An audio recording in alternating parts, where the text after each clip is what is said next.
സ്നേഹമുള്ളവരെ, അസ്സലാമു അലൈക്കും വറഹ്മത്തുള്ളാഹി. അല്ലാഹു സുബ്ഹാനഹു വ തആല നമ്മെ അനുഗ്രഹിക്കുമാറാവട്ടെ. അള്ളാഹുവിന്റെ അപാരമായ അനുഗ്രഹത്താൽ നാം നമ്മുടെ ഖുർആൻ പഠന ക്ലാസ് ആരംഭിച്ചു. കഴിഞ്ഞ ക്ലാസ്സിൽ എന്തായിരുന്നു വിഷയം? ചെറിയൊരു ആമുഖം സൂറത്തുൽ ഫാത്തിഹയുമായി ബന്ധപ്പെട്ട് അതിന്റെ ഉള്ളടക്കം നാം മനസ്സിലാക്കി. അതേപോലെ അഊദു ബില്ലാഹി മിനശ് ശൈത്വാനിർ റജീം എന്ന പ്രാർത്ഥനയുടെ ആശയവും കഴിഞ്ഞ ക്ലാസ്സിൽ മനസ്സിലാക്കിയിട്ടുണ്ട്.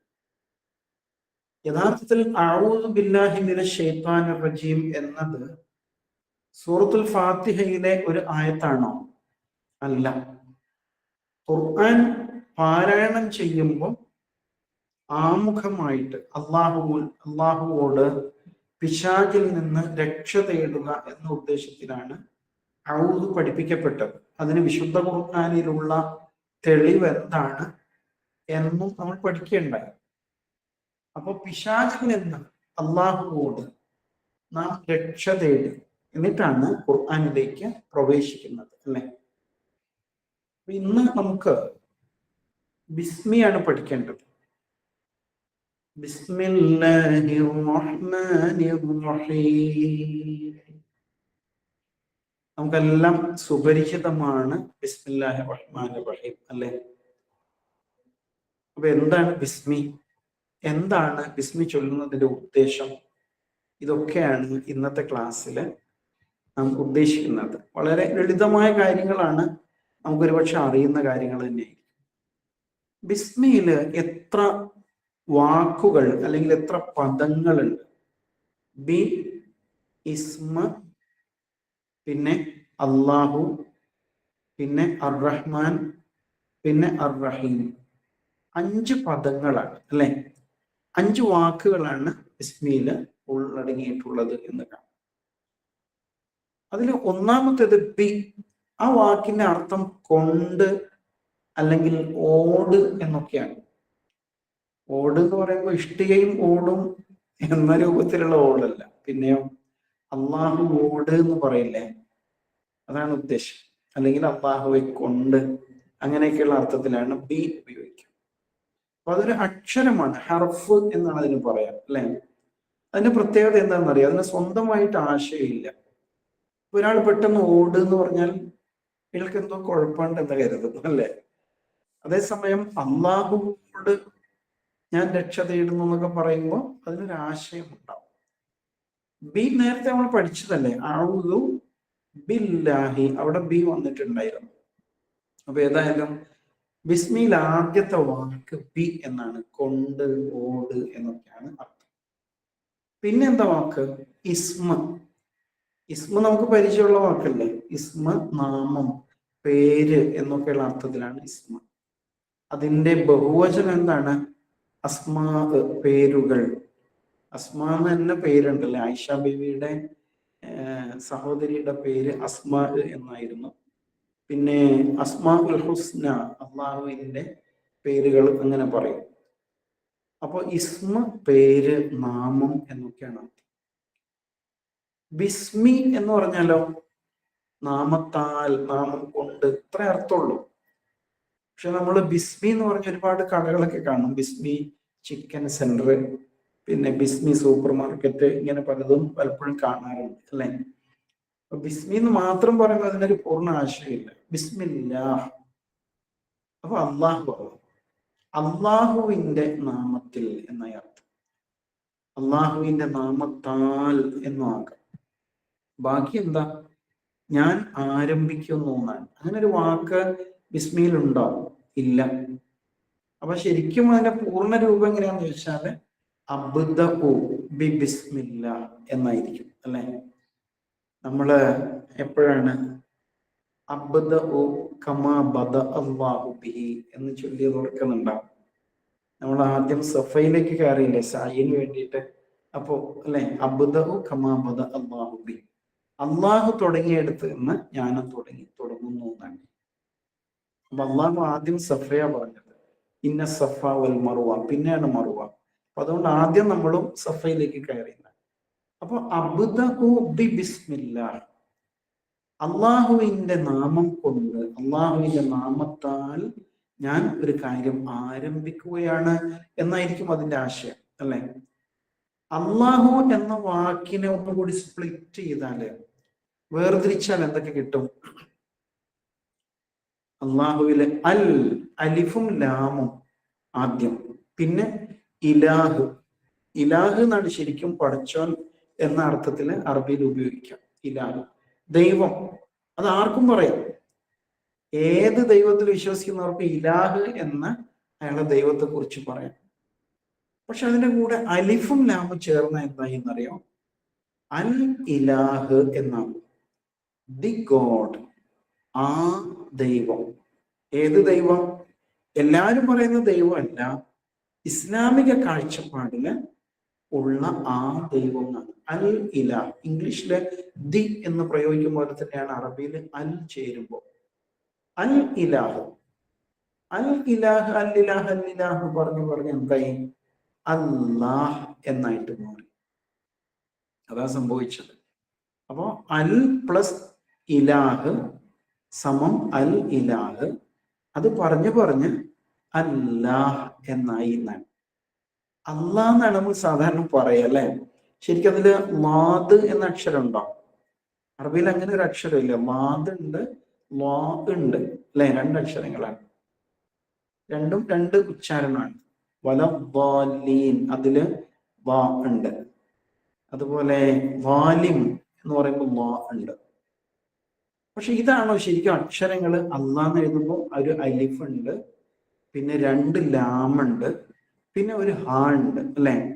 പിന്നെ അല്ലാന്ന് നീട്ടാൻ വേണ്ടി മുകളിൽ നമ്മളൊരു അലിഫ് എക്സ്ട്രാ ഇടും. അപ്പൊ ശരിക്കും ലാമാണ് എല്ലാം, അല്ലാഹ് എന്നാണ്.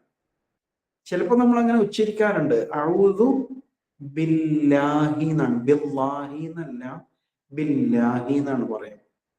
അള്ളാന്റെ മുമ്പിലുള്ള അക്ഷരത്തിന് കസർ വരുമ്പോ അഊദു ബില്ലാഹി എന്നാവും. ഇവിടെ ബിസ്മിയിലും അങ്ങനെ തന്നെ, ബിസ്മില്ലാഹി എന്നാണ്. ബിസ്മില്ലാഹി എന്ന് പറയോ? ഇല്ല. അള്ളാഹു എന്ന് എപ്പോഴും എന്നെ പറയാം? അള്ളാഹു മാത്രം പറയുമ്പോൾ അള്ളാഹ് എന്ന് പറയും. അള്ളാഹുവിന്റെ മുമ്പില് ഫത്ഹോ ദമ്മോ വരണം. ഇപ്പോ സൂറത്തുൽ ഇഖ്ലാസ് ഓതുമ്പോ ഖുൽ ഹുവ ഹുവല്ലാഹു എന്നല്ലേ, ഹുവല്ലാഹു എന്ന് പറയാറില്ല. അതുപോലെ ബാങ്കില് അഷ്ഹദു അന്ന മുഹമ്മദ റസൂലുള്ളാഹ്, റസൂലുള്ളാഹ്. അപ്പൊ അള്ളാഹുവിന്റെ മുമ്പില് ലു, റസൂലു, ആ ലമ്മു വന്നപ്പോ റസൂലുള്ളാഹ് എന്നായി. ഫത്ഹ് വന്നപ്പോ ഖുൽ ഹുവല്ലാഹു എന്നായി. അള്ളാഹുവിന് മുമ്പിൽ കസ്ർ വരുമ്പോഴാണ് അല്ലാഹ് എന്നാവും. അഊദു ബില്ലാഹ്, ബിസ്മില്ലാഹ് എന്നൊക്കെ പറയാം. ശരിക്കും രണ്ട് ലാമ് വരുമ്പോ അല്ലാഹ് എന്ന് പറയുന്നത് എന്തുകൊണ്ടാണ്? ശരിക്കും അല്ലാന്ന് തന്നെയല്ലേ എപ്പോഴും പറയേണ്ടത്? ഇപ്പൊ ഉറുദു മേഖലയിലൊക്കെ ഉണ്ടല്ലോ, അഷ്ഹദു അല്ലാ ഇലാഹ ഇല്ലല്ലാ എന്നാണ് ഒരു ബാങ്ക് കൊടുക്കുക. അപ്പൊ നമുക്ക് എന്തോ ഒരു ഒരു ഒരു ഒരു ഉപ്പില്ലാത്ത മാതിരി തോന്നും, അല്ലെ? അല്ലാഹു അക്ബർ, ഇങ്ങനെ ഒരാൾ കൈകെട്ടുമ്പോ ഇയാൾ എന്താണ്? ശരിക്കും ഇയാൾക്ക് അറബി അറിയില്ല, ഇയാൾ മുസ്ലിം അല്ലേ എന്നൊക്കെ തോന്നും. അക്ഷരങ്ങൾ അങ്ങനെയാണ്, രണ്ട് ലാമാണ്. പക്ഷെ അതിനെ കനപ്പിച്ച ഗാംഭീര്യത്തോടെ ഉച്ചരിക്കണം. എന്തുകൊണ്ടെന്നറിയോ? അള്ളാഹുവിന്റെ ഇസ്മുല്ലാഹിൽ അഅ്ളം, അള്ളാഹുവിന്റെ ഏറ്റവും മഹത്തരമായ നാമം ഏതാന്ന് ചോദിച്ചാൽ അല്ലാഹ് എന്നതാണ്. അത് ആ ഗാംഭീര്യത്തോടെ തന്നെയാണ് പറയേണ്ടത്. ഇത് ആരാ പഠിപ്പിക്കേണ്ടത്? അറബികൾ പഠിപ്പിക്കണം, അല്ലെ? അറബി ഭാഷയുടെ അതോറിറ്റി അവരല്ലേ. അപ്പൊ അവര് പറയുന്ന പോലെയാണ് നമ്മൾ പറയേണ്ടത്. നമ്മള് മക്കയിൽ പോയപ്പോഴൊക്കെ കേട്ടത് അല്ലാഹ് എന്ന് തന്നെയാണ്. അപ്പോ ഇവിടെ കസ്റ് മുമ്പിൽ വന്നത് കൊണ്ടാണ് ബിസ്മില്ലാഹി എന്നായത്. ഇതൊക്കെ ശരിക്കും എഴുതി പഠിപ്പിക്കുമ്പോൾ നമുക്ക് കുറച്ചുകൂടി വ്യക്തമാവും, അല്ലെ? ഏതായാലും മനസ്സിലാക്കാൻ ശ്രമിക്കാം. ഖുർആൻ മുമ്പിൽ ഉണ്ടെങ്കിൽ മനസ്സിലാവും. അള്ളാഹുവിന്റെ തൊട്ട് മുമ്പില് കസ്റ് വന്നു, മീമിന് കസ്റ്, ബിസ്മില്ലാഹി എന്നായി. മനസ്സിലായില്ലേ? അള്ളാഹുവിന്റെ നാമത്താൽ ഞാൻ ആരംഭിക്കുന്നു എന്നായി, ബിസ്മില്ലാഹ്. പിന്നെ എന്താ വാക്ക്? നാലാമത്തെ വാക്ക് അർ റഹ്മാൻ. അഞ്ചാമത്തത് അർ റഹീം. എന്തുകൊണ്ടാ ആ എന്ന് മുമ്പ് പറയുന്നത്? റഹ്മാൻ എന്ന വാക്കിന്റെ മുമ്പിൽ അലിഫും ലാമും ഉണ്ട്, റഹീമിന്റെ മുമ്പിലും അലിഫും ലാമും ഉണ്ട്.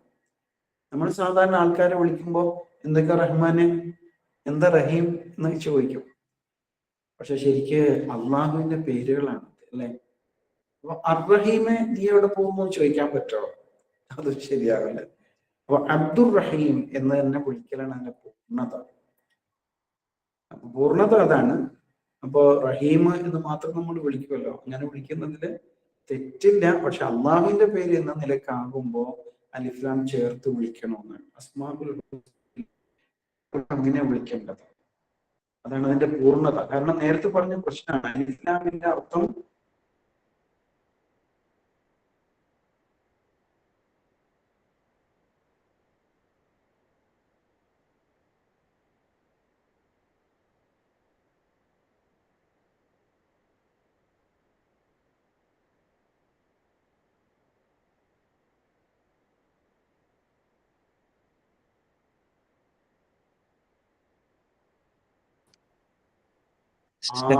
ഒരു പ്രത്യേക ഒന്നിലേക്ക് സൂചിപ്പിക്കുന്നത്. നമുക്ക് എല്ലാവർക്കും ഉള്ള പേരെന്താ? മനുഷ്യൻ എന്നതാണ് അല്ലെ. പിന്നെ നമ്മള് ഉമ്മയും പാപ്പയൊക്കെ നമുക്ക് പല പേരുകൾ കിട്ടും.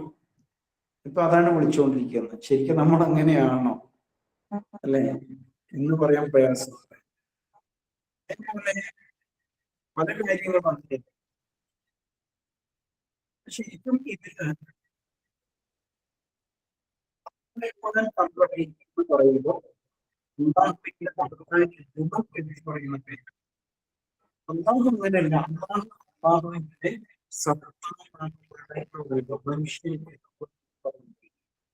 സാക്ഷാൽ ദൈവം എന്ന് സൂചിപ്പിക്കാൻ വേണ്ടിയിട്ടാണ് അള്ളാഹ് എന്ന വാക്ക് ഉപയോഗിക്കുക. അപ്പൊ പൂച്ച അതൊരു വർഗത്തിന്റെ പേരാണ്, അത് സത്താനാമമാണെന്ന് പറയാം. അപ്പൊ വീട്ടിലെ പൂച്ചക്ക് പലരും പല പേരൊക്കെ ചിലപ്പോൾ വിളിക്കും അല്ലെ, അതൊക്കെ പിന്നെ ആളുകൾ ഇട്ട പേരാണ്. അപ്പൊ അള്ളാഹു എന്നതാണ് അള്ളാഹിന്റെ ശരിയായ പേര്. ബാക്കിയൊക്കെ അള്ളാഹുവിന്റെ വിശേഷനാമങ്ങളായി പോകണം. അള്ളാഹുവിന്റെ ഓരോ ഗുണങ്ങൾ. അള്ളാഹുവിന് എത്ര പേരുണ്ട്? മൊത്തം 100 പേരാണ് അല്ലെ. അപ്പൊ അതില് ഒന്ന് അള്ളാഹു, ബാക്കിയുള്ളത് അതിന്റെ വിശദീകരണങ്ങളാണ്. അപ്പൊ ഇവിടെ അള്ളാഹുവിന്റെ 2 വിശേഷനാമങ്ങൾ കൂടി പറഞ്ഞു. മൊത്തം 3 പേര്. ഒന്ന് അള്ളാഹു, പിന്നെ അർ റഹ്മാൻ, പിന്നെ അർ റഹീം. അപ്പൊ അതിൽ അർ റഹ്മാന്റെ അർത്ഥം എന്താ? അർ റഹീമിന്റെ അർത്ഥം നമ്മൾ സാധാരണ ഇങ്ങനെ മലയാളം പറയാം, പരമകാരുണികനും കരുണാനിധിയുമായ അള്ളാഹുവിന്റെ നാമത്തിൽ എന്നാണ് പറയാ അല്ലെ. അപ്പൊ ശരിക്കും ഉണ്ടല്ലോ, എങ്ങനെയാ വാക്കിന്റെ അർത്ഥം വരുന്നത്? പരമകാരുണികൻ ഏത് വാക്കിന്റെ അർത്ഥമാണ്? കരുണാനിധി ഏത് വാക്കിന്റെ അർത്ഥമാണ് എന്ന് ചോദിച്ചാൽ നമ്മൾ പെട്ടുപോകും അല്ലെ. അപ്പൊ അതുകൊണ്ട് ഒരു അഡ്ജസ്റ്റ്മെന്റിൽ പരമകാരുണികനും കരുണാനിധിയുമായ എന്ന് ഒന്നിച്ചൊരു പറയലാണ്. അപ്പൊ ഇനി അങ്ങനെ പറ്റില്ല. നമ്മള് പഠിക്കാണ്. അപ്പൊ കൃത്യത ഉണ്ടാവണം. ഒരാള് നമ്മളോട് ചോദിച്ചാല് എന്താണ് ബിസ്മിയുടെ കൃത്യമായ അർത്ഥം എന്ന് ചോദിച്ചാൽ പറയേണ്ടി വരും. അപ്പൊ ബിസ്മില്ല, അള്ളാഹുവിന്റെ നാമത്തിൽ, അർ റഹ്മാൻ പരമകാരുണികനായ. അർ റഹ്മാനാണ് പരമകാരുണികൻ, അർ റഹീം കരുണാനിധി അല്ലെ. അപ്പൊ ആദ്യം പറഞ്ഞത് അർ റഹ്മാനാണ്. അപ്പൊ അതിന്റെ അർത്ഥം ആദ്യം പറഞ്ഞു, പരമകാരുണികൻ. രണ്ടാമത് പറഞ്ഞത് അർ റഹീം, അതിന്റെ അർത്ഥം കരുണാനിധി എന്നാണ്. ശരിക്കും എന്താ ഇതിന്റെ വ്യത്യാസം രണ്ടും കൂടി പറയുമ്പോൾ?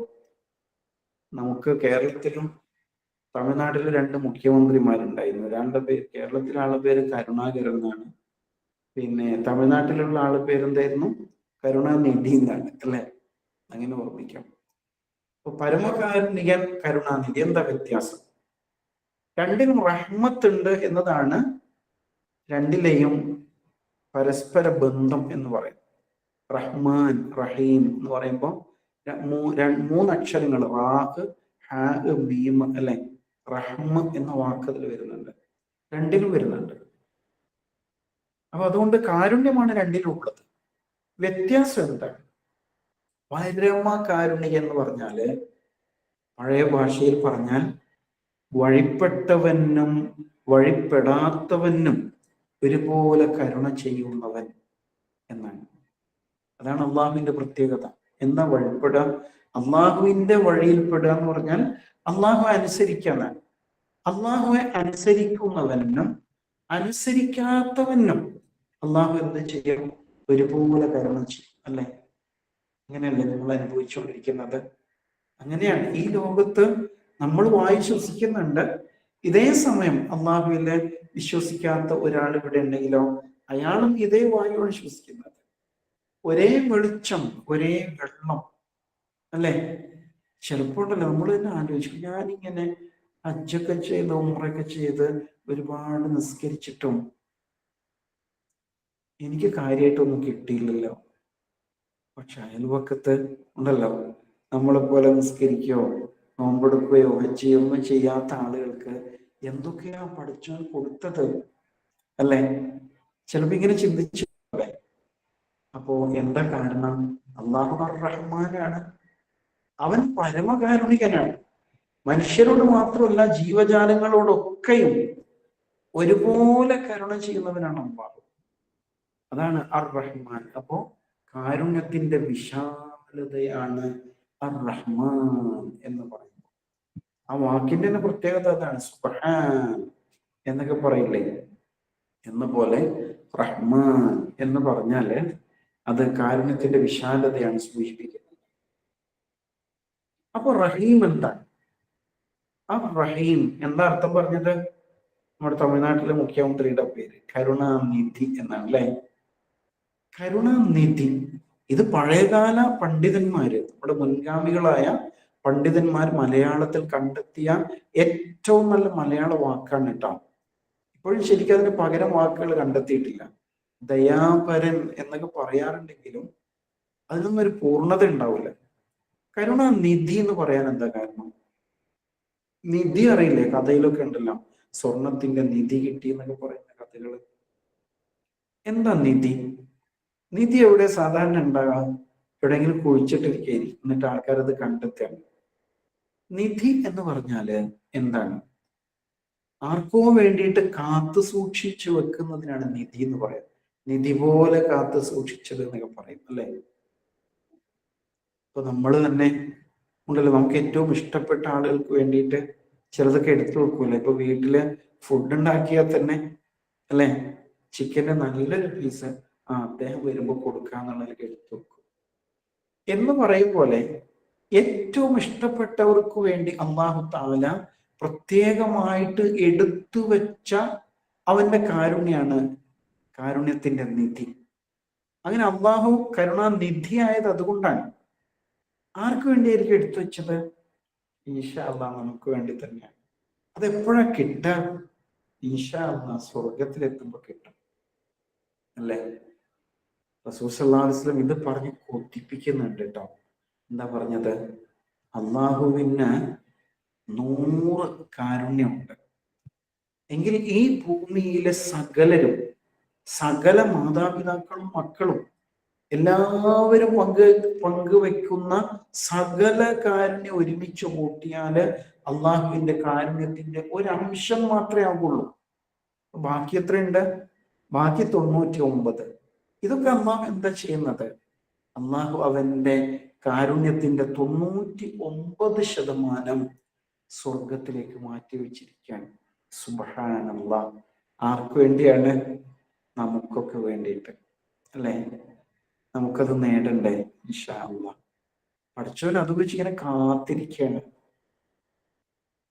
ഉമ്മ രാത്രിയിൽ ഫുഡ് ഉണ്ടാക്കിയിട്ട് പാതിരാവിലെ ഉറങ്ങാതെ മക്കളെ കാത്തിരിക്കൂലേ എന്ന് പറയുന്ന പോലെയാണ്. അല്ലെങ്കിൽ മക്കൾക്ക് വേണ്ടിയിട്ട് മാതാപിതാക്കൾ സംഭരിച്ച് ശേഖരിച്ചു വെക്കുന്ന പലതും ഇല്ലേ എന്ന പോലെ അള്ളാഹു ഇങ്ങനെ കാത്തിരിക്കുകയാണ്. നമ്മൾ വരുന്നു കാത്തിട്ട് സ്വർഗത്തിലേക്ക്. ഒന്ന് സങ്കല്പിച്ചു നോക്കാം. അപ്പോ അള്ളാഹുവിന്റെ കാരുണ്യം അങ്ങനെയാണെന്നാ പറയുന്നത്. ലോകത്തെ സകല മാതാക്കളും മക്കളോട് കാണിക്കുന്ന കാരുണ്യം പടച്ചോന്റെ കാരുണ്യത്തിന്റെ ഒരു അംശം മാത്രമേ ആവുള്ളൂ. സുബ്ഹാനല്ലാഹ്. ഇങ്ങനെ പല ശൈലി റസൂൽ അത് വിശേഷിപ്പിക്കുന്നതായിട്ട് കാണാം. അപ്പോ അർ റഹീം, വഴിപ്പെട്ടവർക്ക് മാത്രം കരുണ ചെയ്യുന്നവൻ, അല്ലെ? എവിടെ? നാളെ പരലോകത്ത്. ദുനിയാവിൽ അങ്ങനെയല്ല, എല്ലാവർക്കും ഒരുപോലെ. ചിലപ്പോ വഴിപ്പെടാത്തവർക്കായിരിക്കും കൂടുതല്, പക്ഷെ സ്വർഗത്തിൽ അങ്ങനെയല്ല. അള്ളാഹുവിന് വഴിപ്പെട്ടവർക്ക് മാത്രമായിട്ടാണ് അവന്റെ കാര്യം. അപ്പൊ അള്ളാഹു നമ്മെ എത്രമാത്രം സ്നേഹിക്കുന്നുണ്ടാവും അല്ലെ? അപ്പൊ ഏതാണ്ട് മനസ്സിലായിട്ടുണ്ടാവും. അർ റഹ്മാൻ പരമകാരുണ്യൻ, വഴിപ്പെട്ടവർക്കും വഴിപ്പെടാത്തവർക്കും കരുണ ചെയ്യുന്ന. നോട്ട് ചെയ്യേണ്ട പോയിന്റ്. അർ റഹീം കരുണാനിധി, അഥവാ വഴിപ്പെട്ടവർക്ക് പരലോകത്ത് പ്രത്യേകമായിട്ട് കരുണ ചെയ്യുന്നവൻ എന്നാണ്. അടുത്ത ചോദ്യം എന്താണ്? അടുത്ത ചോദ്യം, അള്ളാഹുവിന് എത്ര പേരുണ്ട്? 99. അള്ളാഹു കൂടെ ചേരുമ്പോഴാണ് 100. എങ്കിൽ ഈ 99 നാമങ്ങളിൽ അള്ളാഹു എന്തുകൊണ്ടാണ് ഈ അർ-റഹീമും മാത്രം ബിസ്മിയിൽ ചേർത്തത്? അങ്ങനെ ഒരാൾക്ക് ചോദിച്ചൂടെ? ഇടയ്ക്കിടയ്ക്ക് മാറ്റി മാറ്റി പറഞ്ഞുകൂടെ? അല്ലെ? ബിസ്മില്ലാഹി റഹ്മാനി റഹീം എന്നതിന് പകരം ബിസ്മില്ലാഹി അൽ അലീമുൽ ഹക്കീം എന്നൊക്കെ പറഞ്ഞുകൂടെ? എന്തുകൊണ്ടാണ് അങ്ങനെ പറയാത്തത്? അതിന്റെ കാരണം ഖുർആൻ തന്നെ പറയുന്നുണ്ട്, കതബ അലാ നഫ്സിഹി റഹ്മ. അള്ളാഹു അവന്റെ കാരുണ്യത്തെ അവന്റെ സൃഷ്ടികൾക്ക് മേൽ നിർബന്ധമാക്കിയിരിക്കുന്നു. അവൻ സ്വയം നിർബന്ധമാക്കിയ സംഗതിയാണ്. ഈ റഹ്മ എന്ന വാക്കിനെ കുറിച്ച് നമ്മൾ ഇനി ഒരുപാട് പഠിക്കാനുണ്ട് കേട്ടോ. നമുക്ക് കുറഞ്ഞ സമയമായതുകൊണ്ട് ചുരുക്കി പറയാണ്. എന്താ ശരി റഹ്മ എന്ന് പറഞ്ഞാൽ? ഒന്ന് കാരുണ്യം, പിന്നെന്താ ഒരർത്ഥം? പിന്നെ ഒരർത്ഥം സിലത്തുർ റഹ്മ എന്നൊക്കെ പറയില്ലേ, കുടുംബ ബന്ധം എന്നാണ്. പിന്നെ മൂന്നാമതൊരർത്ഥം അതെന്താ? റഹ്മ എന്ന് പറഞ്ഞാല് ഗർഭാശയം എന്നാണ് അല്ലെ?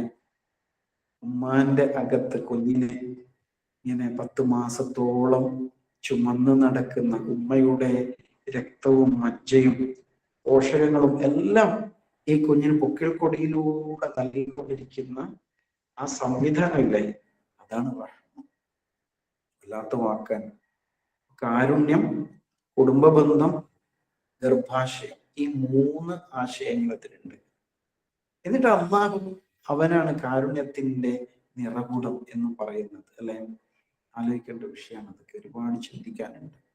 ഖുർആൻ തന്നെ ഉണർത്തുന്നുണ്ടല്ലോ അങ്ങനെ,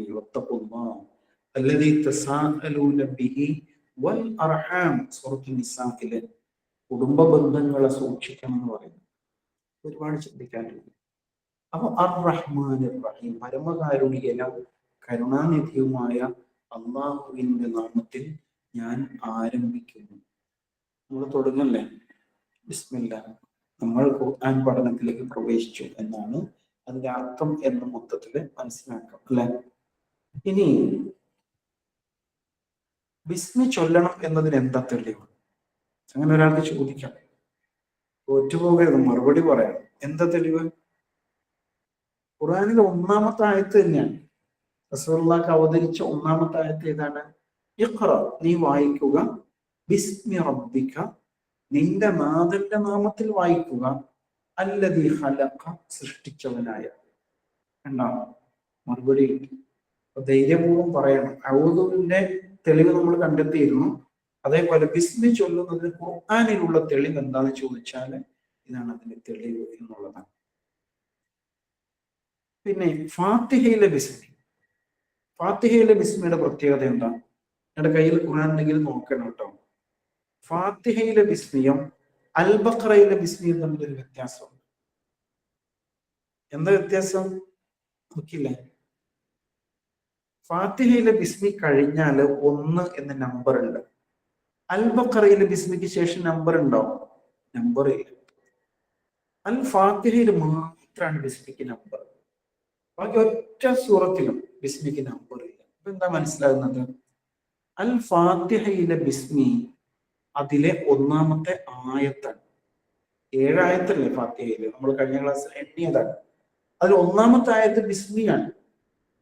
അപ്പൊ അൽ ബഖറയിൽ എങ്ങനെയാണ്? ബിസ്മി ആയത്താണോ? അല്ല. ബിസ്മി 1-ാമത്തെ ആയത്തിന്റെ ഭാഗമാണ്. ബിസ്മില്ലാഹിർ റഹ്മാനിർ റഹീം അലിഫ് ലാം മീം 1 അല്ലേ? അങ്ങനെയാണ് നമ്പർ. ബിസ്മില്ലാഹിർ റഹ്മാനിർ റഹീം ഖുൽ ഹുവല്ലാഹു അഹദ് 1. കണ്ടോ? 1-ാമത്തെ ആയത്തിന്റെ ഭാഗമാണ് ബിസ്മി എന്ന് പറയും. പിന്നെ സൂറത്തുകളെ പരസ്പരം വേർതിരിക്കുന്ന അടയാളമാണ് ബിസ്മി, അങ്ങനെയും പറയും. ആ നിലക്കൊക്കെ പ്രത്യേകതയാണ്. ഓരോ സൂറയും പ്രത്യേകമായിട്ട് നമ്മൾ ഓതുമ്പോൾ ബിസ്മിയോട് കൂടിയാണല്ലോ ഓതുക, അല്ലെ? ഫാത്തിഹയിലെ ഒന്നാമത്തെ ആയത്താണ്, അതിന് നമ്പർ ഉണ്ട്. മറ്റ് സൂറകളിൽ ഒന്നാമത്തെ ആയത്തിന്റെ ഭാഗമാണ് ബിസ്മി എന്നാണ്. മറ്റൊരു ചോദ്യം, നമസ്കാരത്തിൽ ബിസ്മി ഓതേണ്ടതുണ്ടോ? നിങ്ങളുടെ അഭിപ്രായം? ഓതണം. എന്തുകൊണ്ട്? അൽ ഫാത്തിഹ ഓതൽ ഫർദാണ്, അതിനാൽ ബിസ്മി ഓതലും ഫർദാണ്. അപ്പൊ നമ്മൾ മക്കയിലും മദീനയിലൊന്നും കേട്ടില്ലല്ലോ ബിസ്മി. അപ്പൊ അവരൊന്നും ഓതിയില്ലല്ലോ, അപ്പൊ നിസ്കാരം ശരിയാവോ? നല്ലോണം ശ്രദ്ധിച്ചാല് കേൾക്കാൻ പറ്റുമായിരുന്നു, അല്ലെ? നല്ല സ്ട്രോങ് മൈക്കാണ് അവിടുത്തെ. ഇങ്ങനെ ഇമാമുമാർ ഉച്ചരിക്കുന്നത് ശ്രദ്ധിച്ചിട്ടില്ലേ? അപ്പൊ ഓതണോ ഓതണ്ടയോ എന്ന ചർച്ചയില്ല, ഓതണം, നിർബന്ധമാണ്. പിന്നെ എന്താ ചർച്ച? സിറാണോ ജഹറാണോ? ബിസ്മി പതിയെ രഹസ്യമായിട്ട് ഓതിയാ മതിയോ, ഉച്ചത്തിൽ ഓതണോ എന്നുള്ളതാണ്. ആര്? ഇമാമ. നമ്മൾ തനിച്ച് നിസ്കരിക്കുമ്പോൾ എപ്പോഴും പതിയെ തന്നെയല്ലേ ഓതുള്ളൂ. ഇമാം ഉച്ചത്തിൽ ഓതണോ വേണ്ടത്? അപ്പൊ അതിന് രണ്ട് വീക്ഷണമാണ്. ഉച്ചത്തിൽ ഓതണം എന്ന വീക്ഷണമുള്ളവരുണ്ട്. കാരണം ഫാത്തിഹയിലെ ആയത്താണെങ്കിൽ പിന്നെ എന്താ ഉച്ചത്തിൽ ഓതിക്കൂടെ?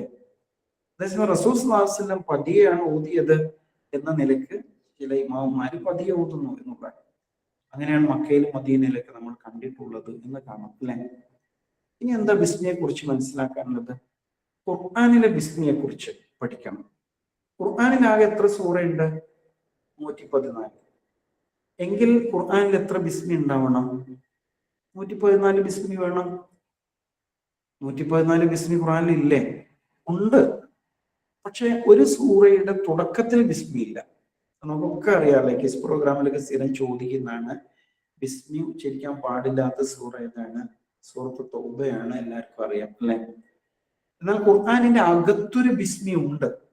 ഒരു സൂറത്തിന്റെ ആയത്തുകൾക്കിടയിൽ ഇന്നഹു മിൻ സുലൈമാൻ വഇന്നഹു ബിസ്മില്ലാഹിർ റഹ്മാനിർ റഹീം. സൂറയാണ് സൂറത്ത് നംലാണ്, അല്ലെ? നംല് ഉറുമ്പ്, ഉറുമ്പുകളുടെ കൂട്ടം ഇങ്ങനെ പോകുമ്പോ ഈ ചക്രവർത്തിയായ ഭരണാധികാരിയായ സുലൈമാൻ അലൈഹി ഇസ്ലാമും സംഘവും ഒന്നിച്ചിങ്ങനെ പോകുമ്പോ ഉറുമ്പിൻ കൂട്ടം പറഞ്ഞു എന്നല്ലേ, അയ്യോ സുലൈമാനും പടയും വരുന്നുണ്ട്, ഓടി രക്ഷപ്പെട്ടോളൂ പറഞ്ഞ സംഭവമുണ്ട്. അങ്ങനെയാണ് നംല് എന്ന സൂറയ്ക്ക് പേര് വന്നത്. അപ്പൊ ആ സൂറയില് 30-ാമത്തെ ആയത്താണ് ഇന്നഹു മിൻ സുലൈമാൻ വഇന്നഹു ബിസ്മില്ലാഹിർ റഹ്മാനിർ റഹീം. അതിന്റെ പശ്ചാത്തലം എന്താണ്? സുലൈമാൻ അലൈഹിസ്സലാം യമനിലെ അന്നത്തെ ഭരണാധികാരിയായിരുന്ന ബൽക്കീസ് രാജ്ഞി, പേരറിയാലോ, വേറൊരു പേരെന്താണ്? ഷേബ. ആ രാജ്ഞിക്ക് കത്തെഴുതിയപ്പോ ആദ്യത്തെ വാചകം ഇന്നഹു മിൻ സുലൈമാൻ, ഫ്രം സുലൈമാൻ, വഇന്നഹു ബിസ്മില്ലാഹിർ റഹ്മാനിർ റഹീം. ഈ കത്ത് അള്ളാഹുവിന്റെ നാമത്തിൽ ആരംഭിക്കും. പൂർണ്ണമായ ബിസ്മിയാണ്. ആ ബിസ്മിയാണ് വന്നത്. അപ്പോ 113 എണ്ണം സൂറത്തുകളുടെ തുടക്കത്തിലാണെങ്കിൽ ഈ ഒരു ബിസ്മി എവിടെയാണ്? സൂറത്തുൽ നംലിലെ 30-ാമത്തെ ആയത്തിലാണ്. അത് നോട്ട് ചെയ്യണം. പിന്നെ ഖുറാനിലെ ബിസ്മി ഏതാണ്? ചരിത്രപരമായിട്ട് പറയുമ്പോൾ ഖുറാനിലെ ഏറ്റവും ആദ്യത്തെ ബിസ്മി ഏതാന്ന് ചോദിച്ചാല് നൂഹ് അലൈഹി ഇസ്ലാം ചൊല്ലിയ ഒരു ബിസ്മി ഉണ്ട്. അപ്പൊ നമ്മൾ ചോദിക്കും, ആദം അലൈഹി ഇസ്ലാം ഒന്നും ചൊല്ലിയിട്ടില്ലേ? ചൊല്ലി, പക്ഷെ ഖുർആനിൽ അത് എടുത്തു പറഞ്ഞിട്ടില്ല എന്ന് മാത്രം. അപ്പൊ നൂഹ് അലൈഹി ഇസ്ലാമിന്റെ ബിസ്മി ഏതാണ്? സൂറത്ത് ഹൂദ് 41-ലാണ്.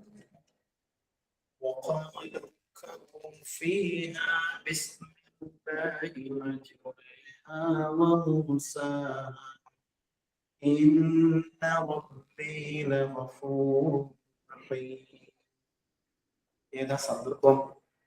പ്രളയം ഉണ്ടായില്ലേ? നൂഹ് അലൈഹി ഇസ്ലാം കപ്പലുണ്ടാക്കി, വിശ്വാസികളും ജീവജാലങ്ങളിലെ ഇണകളൊക്കെ കപ്പലിൽ കയറി. ഇപ്പൊ മഹാപ്രളയം.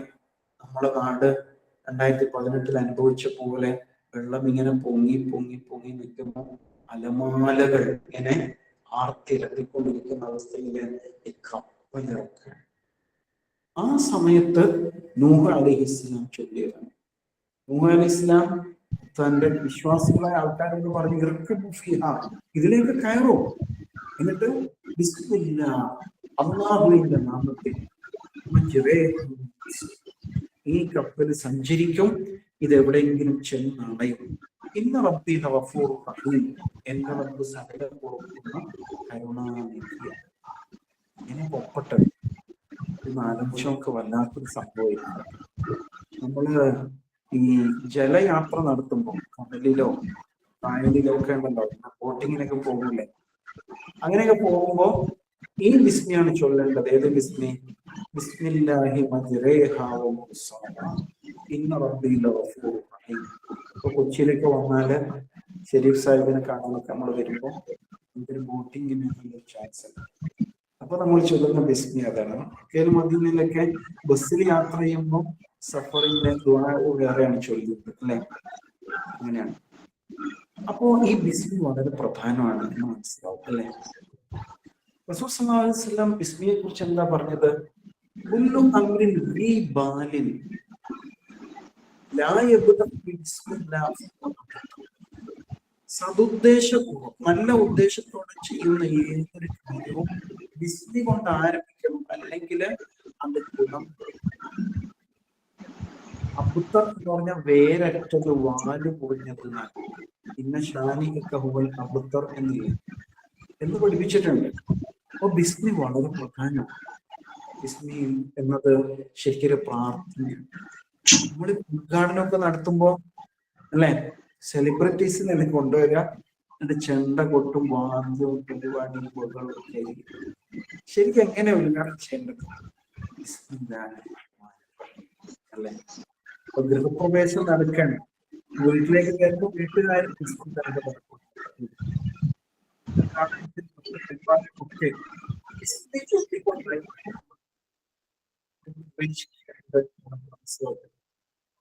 ആൾക്കാർ കണ്ടു ചോദിക്കും താമസത്തിന് ഉസ്താദ എങ്ങനെ ചെയ്യേണ്ടത്,